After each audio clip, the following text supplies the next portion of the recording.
Demeter. Demeter means barley mother. Another name for her is Ceres, from which we get the word cereal. She was the goddess of the cornfield, mistress of planting and harvesting, lady of growing things. Zeus was very fond of her. He always obliged her with rain when her fields were thirsty. He gave her 2 children, a boy and a girl. The girl was named Persephone.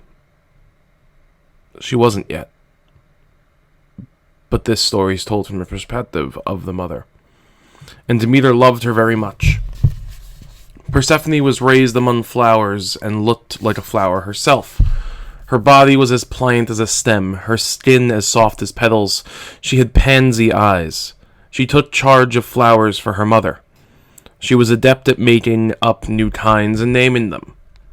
One day, she went farther than usual across a stream, through a grove of trees to a little glade. She carried her paint pot, for she had seen a stand of tall, waxy lilies she had decided to stripe. As she was painting their faces, she saw a bush she hadn't noticed before. She went to look at it. It was a very strange bush, with thick, green, glossy leaves, and hung with large red berries that trembled on their stems like drops of blood. She stared at the bush. She did not know whether she liked it or not. She decided she did not, and seized it by its branches and pulled. But it was toughly rooted and hard to pull. She was used to getting her own way. She set herself and gave a mighty tug. Up came the bush. Its long roots dragged out of the ground, leaving a big hole. She tossed the bush aside and turned to go back to her lilies, but she heard a rumbling sound and turned back.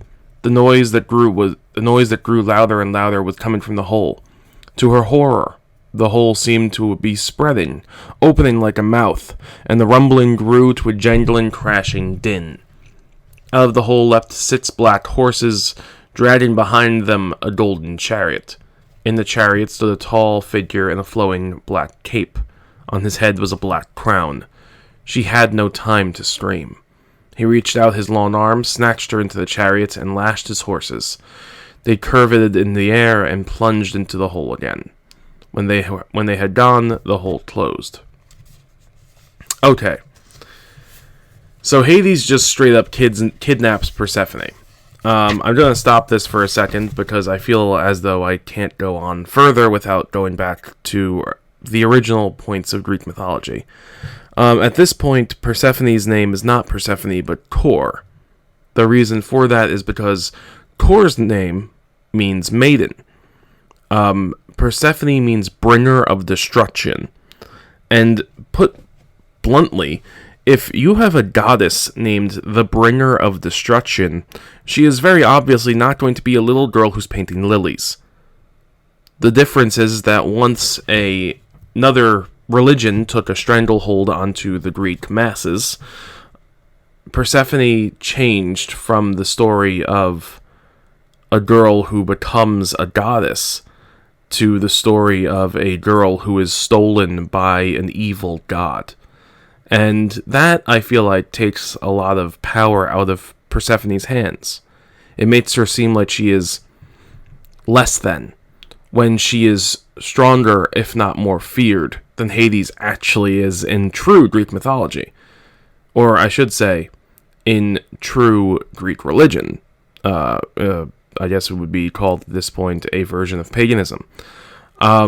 So, with that, just so you're aware of all of that, I will continue. There's a reason why I say this is from Demeter's point of view. Number 1, the chapter's name is Demeter. Number 2, Demeter kind of comes off as the good guy here, when really she's just a angry mom who does not want her daughter dating someone who is, not to be thought of as the good guy. Hades isn't the devil. Hades isn't Lucifer. That's not his deal. He's a bad accountant. Actually, he's a pretty good accountant. We'll talk about more confusions with Hades later on. For now, back to the chapter. Demeter was frantic when the girl didn't come home and rushed out to search for her. The tall, green-clad goddess stood in a light wicker chariot behind the swift white horse. Do you see how they're a gift from Poseidon? They're just trying to make her seem like the nicest person. She just based on color spectrums, green and white. She looks like the good guy in an action hero in an action movie. She sped here and there, calling Persephone, Persephone, which she wouldn't. She'd be calling Kor, but no one answered. All night long she searched, and at dawn broke she came to the glade. There she saw the uprooted bush and trampled grass. She leapt from her chariot. Then she saw something that stabbed her through. Persephone's little paint pot overturned. They're also trying to paint Persephone as a very small, little girl at this point. It's sickening. She lifted her head to the sky and howled like a she-wolf. Then she fell still and listened. The sun was rising. The birds had begun to gossip. They told each other of the heedless girl in the strange bush and the hole in the chariot and the black rider, and how surprised the girl was when he caught her. Then Demeter spoke softly, questioning the birds. They told her enough for her to know who had taken her daughter. She put her face into her hands and wept. Just then a little boy came running into the meadow to pick some flowers. When he saw Demeter, he laughed. He had never seen a grown-up crying before.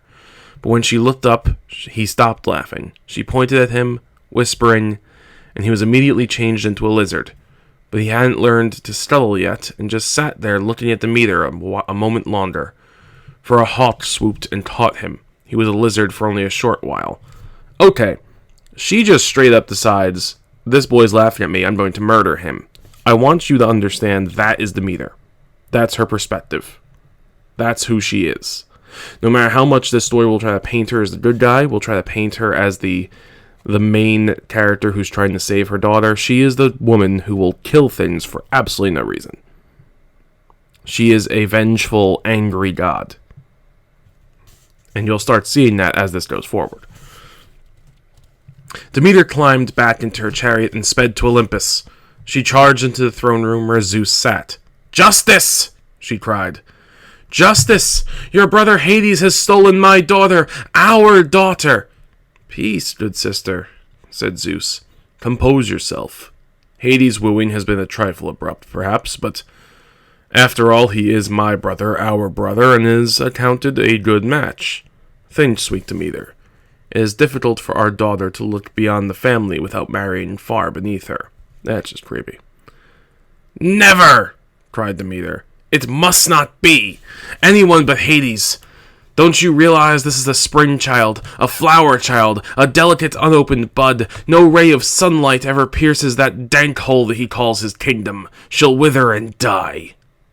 "She's our daughter," said Zeus. "I fancy she has a talent for survival. Pray, think it over." Then Demeter noticed that Zeus was holding a new thunderbolt, a marvelously wrought zigzag lance of lightning, volt blue, radiant with energy. And she realized that Hades, who in his deep realm held all stores of silver and gold, had sent Zeus a special gift. It would be difficult to obtain justice. See, he's just a banker. "Once again," she said, "will you restore my daughter to me?" "My dear," said Zeus, "when your rage cools, it won't. You will realize that this is a fine match, the very best thing for the child. It is. Please go back to Earth and give yourself a chance to be intelligent about this." "I will go back to Earth, and I will not return until you send for me." Weeks passed. Then Zeus found his sleep being disturbed by the sounds of lamentation. He looked down upon the earth and saw a grievous sight. Nothing grew. The fields were blasted and parched. Trees were stripped of leaves, standing blighted, and the blazing sun beating down. The soil was hard and cracked, covered with the shriveling brown husks of wheat and corn and barley killed in the bud. And there was no green place anywhere. The people were starving. The cattle had nothing to eat. The game would find nothing and had fled. And a great wailing of lamentation arose as the people lifted their faces to Olympus and prayed for Zeus to help them. Okay, she decided to stop growing things and just murder everyone until the point when Zeus gave up. This is a hostage situation. She is purposely putting the earth in a hostage situation. in order to get back her daughter. Well, I suppose we shall have to compromise. He sent for Demeter. When she came, he said, I have been thinking, perhaps I have been not quite fair to you. No. Do you still wish your daughter's return? Yes. While she is gone, no crops will grow, no tree will bear, no grass will spring. While she is gone, and while I mourn, the earth will grow as dry and shriveled as my heart, and will be put forth no green thing. Terrorist. Very well, said Zeus. In light of all the facts, this is my judgment. Your daughter shall be restored to you and shall remain with you. However, if any food has passed her lips during her sojourn in Tartarus, then she must remain there. This is the law of the abode, older than our decrees, and even I am powerless to revoke it. She will have been too sad to eat, cried Demeter. No food will have passed her lips. She shall return to me and remain with me. You have spoken, and I have you to your word. Zeus whistled, and Hermes, the messenger god, appeared. Zeus sent him with a message to Hades demanding Persephone's release. Will you ride with me to the gates of Tartarus? Cried Demeter. I have the swiftest horse in the world given to me by Poseidon. Thank you, Gidant, said Hermes, but I believe my winged shoes are even faster. And he flew out of the window. In the meantime, Persephone was in Erebus with the Dark King. After a few days of haste and brutality and strangeness, he began to treat her very gently, and with great kindness. He gave her rubies and diamonds to play with.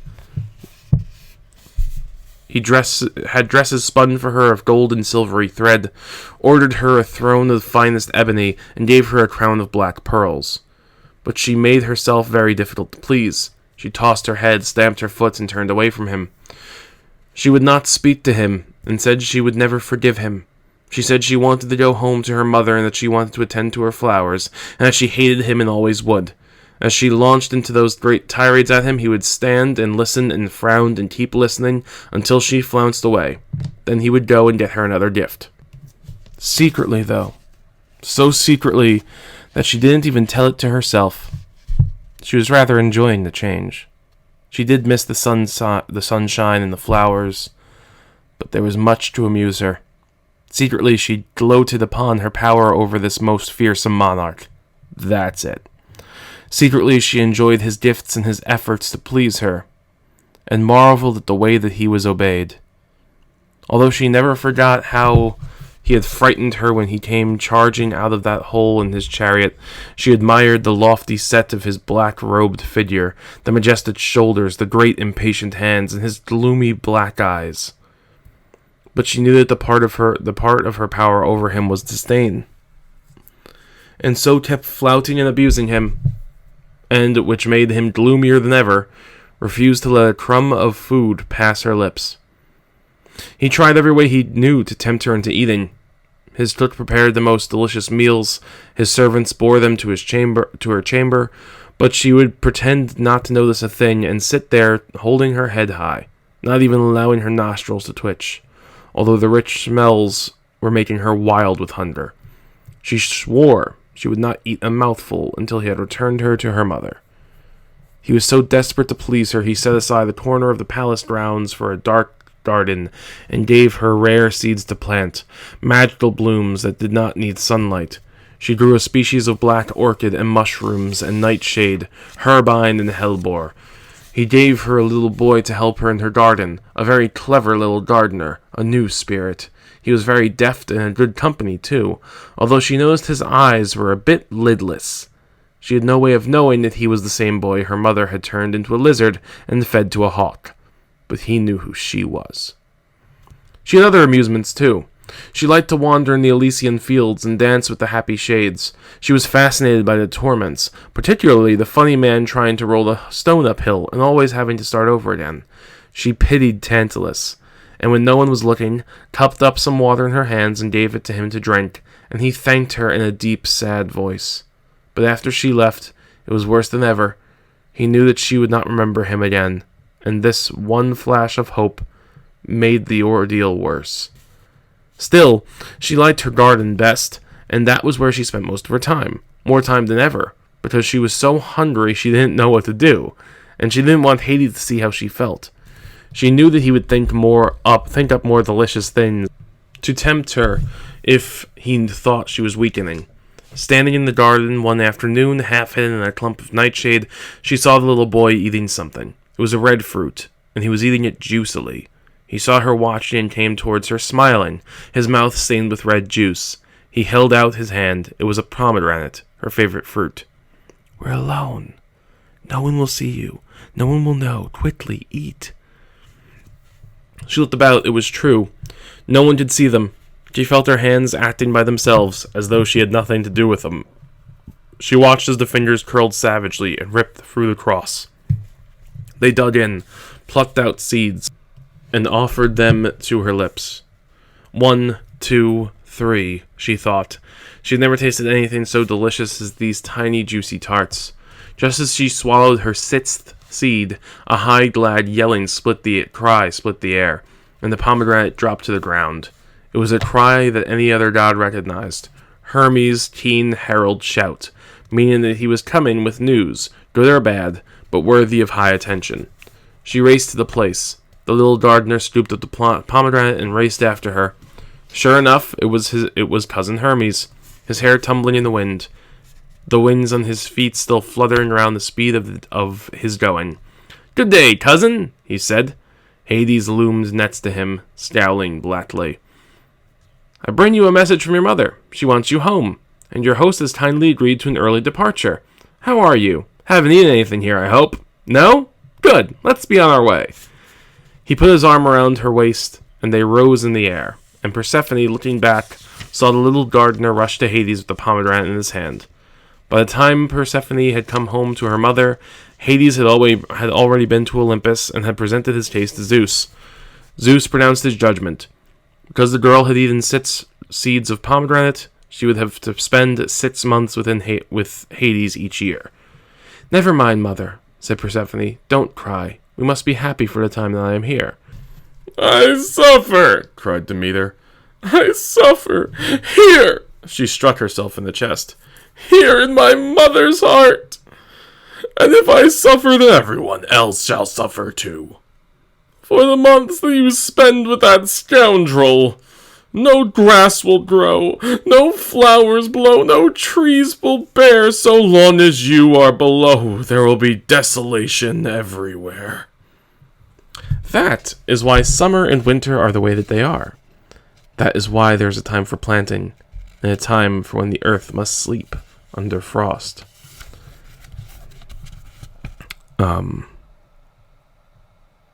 Demeter's terrible.